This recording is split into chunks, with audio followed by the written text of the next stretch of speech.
Không rớt nước vào bên dưới.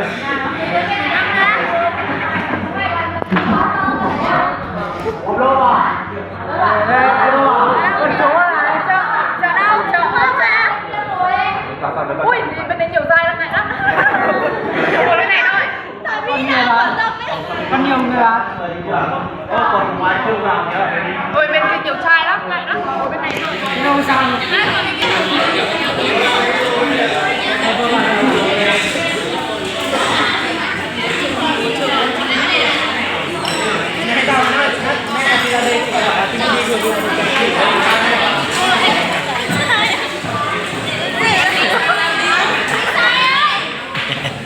Chết chữ đi.